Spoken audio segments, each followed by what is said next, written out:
Salut tout le monde, c'est Vince. Alors aujourd'hui, nouvelle vidéo spéciale Cinéma Club sur un cinéma qu'on a coutume un petit peu d'oublier, mais qu'on continue à citer et bien évidemment à compter parmi d'autres. Il s'agit du cinéma tunisien, hein. Et j'en profite également pour faire une dédicace à tous mes fans tunisiens qui me regardent. Donc alors, j'ai déjà fait pas mal de cinéma qui parlent de pays de l'Afrique du Nord. Le premier c'était le cinéma égyptien, suivi de près du cinéma algérien. Ensuite il y avait le cinéma marocain. Et maintenant, qu'est-ce qu'il me reste encore? Eh ben il me reste le cinéma tunisien. Voilà. Bon, je compte bien sûr faire le reste de l'Afrique un petit peu plus tard, hein. Mais bon, on va devoir se contenter du cinéma tunisien et on se tapera les autres après. Voilà, donc c'est parti pour notre rubrique spéciale Cinéma Club consacrée au cinéma tunisien.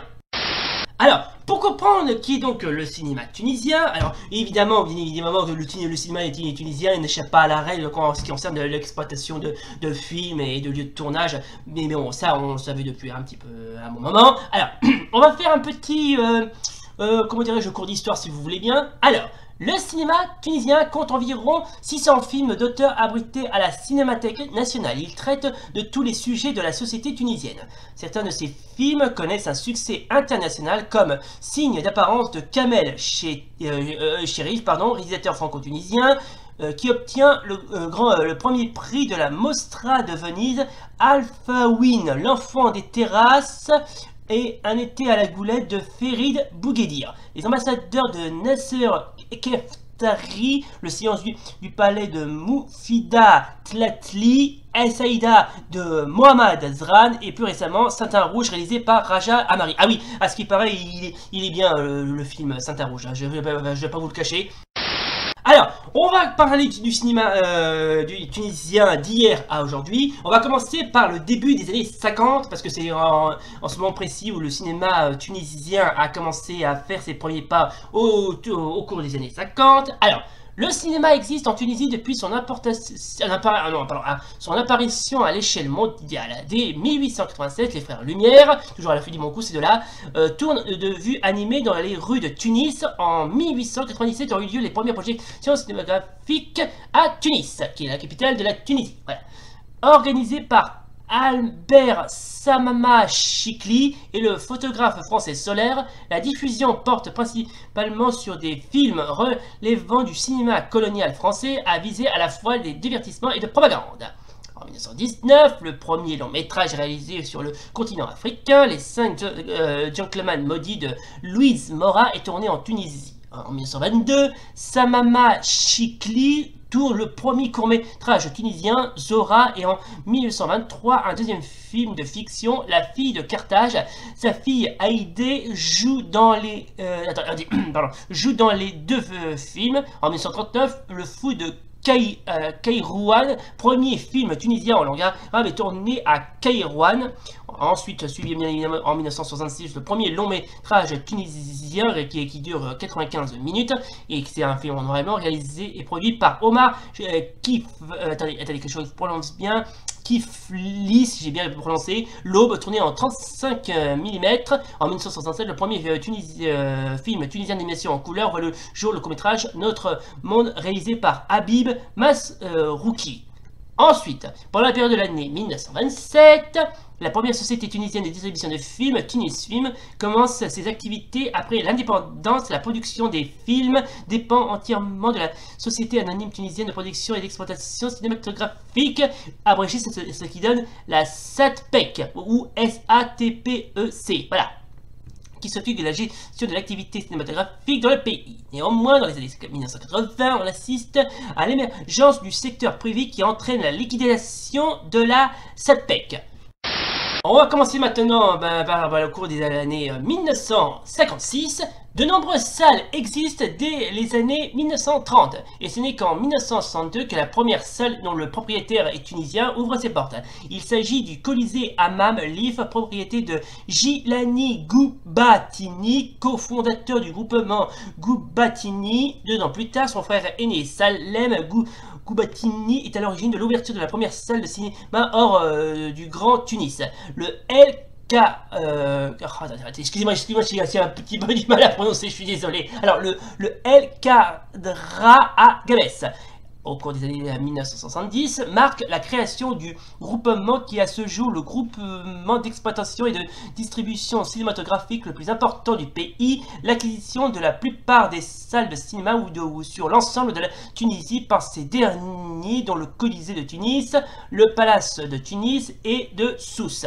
Le Capitole, le Biarritz, le 7e art, le Ciné-Vogue et l'Oriental, ainsi que la construction de la dernière salle de cinéma sur l'avenue Habib Bourguiba, la Panasse. Ensuite, les années 90 et 2000 sont marquées par un déclin du groupement à la suite du décès des deux frères fondateurs, événement qui marque à la fin l'âge d'or du cinéma tunisien.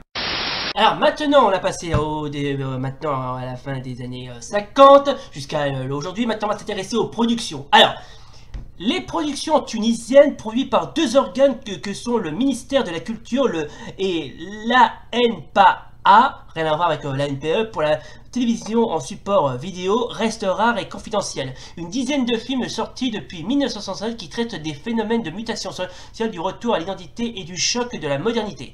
Toutefois, certains rencontrent un certain succès hors de Tunisie. La moyenne annuelle de la production cinématographique tunisienne est de 3 longs métrages et 6 courts métrages par an, qui reste loin de son objectif initial de produire de 5 longs métrages et 10 courts métrages par an. Ceci est en partie expliqué par l'absence de laboratoire pour la phase de post-tournage, ce qui oblige à un transfert de films à l'étranger et occasionne une perte de temps et des frais en devises. À partir de novembre 2006, un laboratoire tunisien privé mis en service à Gamar, excusez-moi, j'ai mal prononcé, par Tarak Ben Ammar, associé de Silvio Berlusconi, à la tête du groupe Quinta Communication, qui a produit 65 films internationaux et qui dirige un groupe financier européen dans le secteur télévisuel et de laboratoire de cinéma.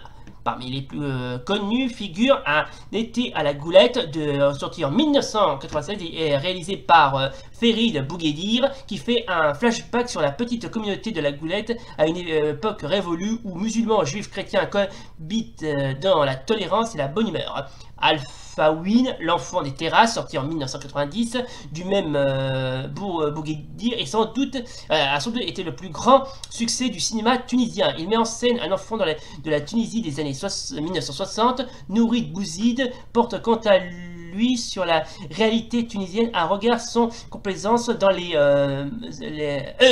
sans complaisance, voilà. Ensuite, dans L'homme des cendres, sorti en 1986, il traite de la pédophilie, de la prostitution et des relations entre les communautés musulmanes et juives. Dans Beznez, sorti en 1991, c'est le tourisme sexuel qui se trouve dans la ligne de mire. Ouais, ensuite, dans Les Ambassadeurs, sorti en 1975, réalisé par Nasser Khatri, met en scène des immigrés maghrébins en France qui sont confrontés au racisme. Ok. Oui, alors visiblement dans tout genre de cinéma, il y a pas mal de, comment dirais-je, ce genre de cinéma est classé par genre. Il y a les comédies, les drames, les actions, bref, etc., etc. Ok, alors, ce film obtient le Tani d'or aux Journées cinématographiques de Carthage en 1976, le prix spécial du jury du Festival international du film de Locarno. La même année, est sélectionné au Festival de Cannes en 1978 dans la catégorie Un certain regard. Ensuite, Le silence du palais, sorti en 1994 de Moufida Tatli, a quant à lui été primé par plusieurs jurys internationaux. On y découvre la vie dans une maison aristocratique de Tunisie à travers les yeux d'une jeune fille. En 2007, le paysage cinématographique tunisien voit la sortie de plusieurs films recevant un certain succès auprès du public, tels que Making of de Bouzid ou VHS Kaloucha de Nejib Belkadi. Alors maintenant, on va pas s'intéresser tout de suite, toujours sur le thème du cinéma tunisien, les productions documentaires. Oui, parce qu'on produit aussi des documentaires en Tunisie. Hein. Alors, le documentaire tunisien doit sa réputation à des cinéastes comme Mahmoud Ben Mahmoud, Nouri Bouzid, Eliès Bakar, Ibrahim Leftaïf, Nadia El Fani, Rida Beni, Mohamed Zran, Nejid Ben Hanouz, Hichem Ben Hamad, Anis Lasouad, Lasouad, excusez-moi, j'ai vraiment du mal à parler, j'ai du mal à limite à prononcer, je suis désolé, je suis vraiment désolé, hein, je parle très mal l'arabe, et je prononce très mal l'arabe, je joins l'excuse encore. Hein. Alors, Abdelatif Ben Ammar est un de ces jeunes cinéastes qui pensent qu'il lui faut mettre l'accent sur les réalités tunisiennes qui avaient tant besoin d'être filmées. Le cinéma tunisien renoue avec le genre à la fin des années 1990 après être approché timidement au cours des premières années du cinéma tunisien. Le Festival international du film documentaire DOC à Tunis, qui a tenu sa première édition du 5 au 9 avril 2006, est venu conforter cette renaissance. Bah c'est bien, franchement, bon, alors, je suis plus film que documentaire, mais les documentaires, c'est pas mal non plus, hein.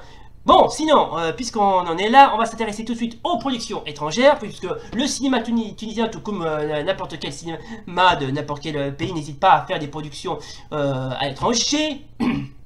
Alors, la Tunisie ambitionne de devenir un petit Hollywood méditerranéen. En moyenne, une douzaine de films étrangers par an sont tournés en Tunisie, car il bénéficie davantage de facilité. Le producteur Tarak Ben Ammar, neveu de Vassila Bourguiba, a convaincu les plus grands réalisateurs à venir tourner dans les studios de Monastir. Roman Polanski a filmé Pirate de Franco Zeffirelli, son Jésus de Nazareth. George Lucas, quant à lui, a été séduit par les décors naturels et les maisons troglodytes du sud tunisien ont été tournées quelques scènes de Star Wars. Oui, parce que, au cas où vous l'aurez pas remarqué, le jour où George Lucas a tourné le film Star Wars, il s'est inspiré du paysage désertique qui dans les environs de la Tunisie. Hein. Tout pour croire que le désert est un excellent lieu de tournage. On continue. Selon ce dernier, la Tunisie est le meilleur pays où on peut tourner des films car on y trouve de beaux paysages ruraux, une architecture unique et un niveau de développement technique. Ce qui est vrai d'ailleurs. Anthony Minghella a également tourné Le Patient anglais dans les oasis du sud-ouest du pays. Voilà. Bon, si vous voulez tourner un film, si vous cherchez un décor, n'hésitez pas à aller en Tunisie. Bon, allez, on va s'intéresser tout de suite aux états de lieu. Oui, parce qu'il ne faut pas oublier que la Tunisie est franchement un cinéma, mais vraiment très très à part. Faut vraiment être un véritable fan hardcore pour pouvoir, pour être un véritable passionné de films tunisiens. Hein. Voilà donc, mesdames et messieurs, c'était donc un petit exposé sur le cinéma tunisien, mais qui m'a fait assez bien, franchement. Bon, je ne suis pas un grand fan hardcore du cinéma tunisien, mais franchement, vu son histoire et vu comment il se développe petit à petit, franchement, ça me donne presque envie d'aller d'en citer un et de voir ce qu'il en est. Franchement, le cinéma tunisien, tout comme ses prédécesseurs, qu'ils soient algériens, marocains ou égyptiens, franchement, il a la classe. Franchement, il a la classe, ce cinéma. Je vais pas vous le cacher, c'est très intéressant, c'est captivant, bref, il faut vraiment y voir pour y croire. Hein. Voilà donc, mesdames et messieurs, je propose qu'on s'arrête ici. C'était donc notre vidéo spéciale Cinéma Club consacrée au cinéma tunisien. J'espère que ça vous a plu. Si vous comme d'hab, n'oubliez pas le pouce bleu et l'abonnement. Et d'ici là, salut! Oh, et puis tant que j'y pense, j'aimerais dédier ce cadeau exclusif à tous mes fans.